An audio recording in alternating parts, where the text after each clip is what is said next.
Humans could soon be living past the age of 120. That's according to Harvard geneticist and author Dr. David Sinclair. And Dr. Sinclair has released a new book, and it's called Lifespan, which reveals how people can live longer, healthier and disease-free thanks to simple lifestyle tweaks. And he joins us now from Boston. Dr. David, good to have you on the show. What first sparked your interest in ageing? Well, David, I think most of us learn the hard way. We're told by our parents, and in my case, my grandmother told me that she was going to grow old and frail and maybe spend 10 or more years in a nursing home and eventually die. And that was a big shock to me when I was 4 as a kid in Sydney growing up in the northern suburbs there. And I tried to bury it in my mind. It didn't go away. And then I watched it actually play out over the next 20 or so years. And, you know, it was really hard to watch. And all of us go through this with our grandparents, then our parents, then ourselves. And our children, of course, will always have to deal with that. And so I devoted my life to actually seeing if we could do something about it. Not just to make people live longer, but to delay those diseases. And I think that that would be the best gift I could give humanity. Yeah, to have a better quality of life. And in your book, Lifespan, you discuss certain supplements that can help people live longer and healthier. You and your members of the family take them daily also. What can you tell us about those? Yeah, well, let me correct something. I'm not experimenting on my family, even though it may look like it. Okay. Not at all. My family are scientists, and they see the data. And so they've requested if they could go on the same program I'm on. And so we're on a few things. I don't recommend anybody do anything, and certainly consult a doctor. We take one molecule called, it's called NMN, and this mimics exercise and dieting. We also take a molecule called resveratrol. You might remember this molecule. We linked it to aging, about 15 years ago now. This is the molecule from red wine. I take about 500 glasses of red wine every morning with breakfast. Equivalent. I wouldn't recommend drinking that much. And then the third is a drug called metformin, which is used by more than 1 million people to treat type 2 diabetes or age-associated diabetes, and that keeps your blood sugar from getting too high. Sorry, Dr. David, can we just clarify with resveratrol, which you said is commonly found in red wine, you take the equivalent of how many glasses in the morning? 500. Wow. Wow, and you still drive. You look good for it. It's interesting, isn't it? Dr. David, vitality and longevity genes, they're also key to turning back the clock. So what are those, and how can we activate those? Right.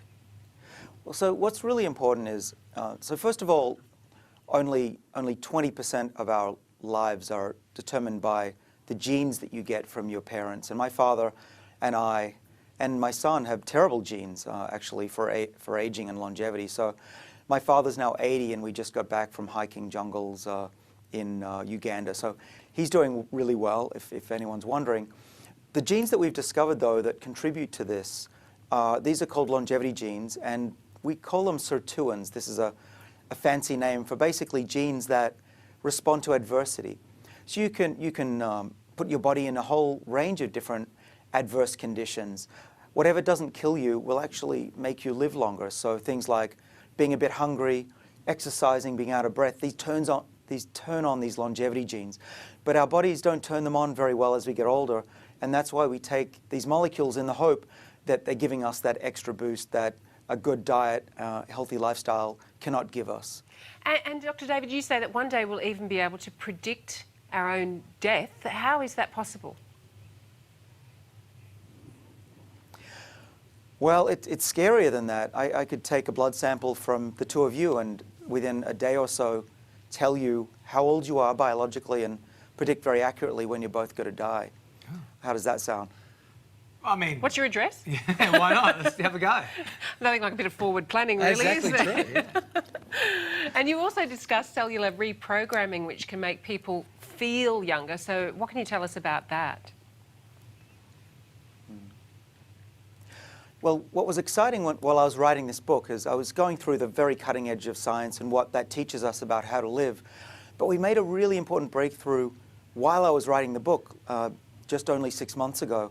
And this was that this clock that drives aging, we actually found we could reverse it in a safe way. And this isn't in humans yet, but what we found is if we took an old mouse, for example, we could reprogram its body to be young again. So we initially reprogrammed their eyes, and old mice began to see again, just as though they were young again.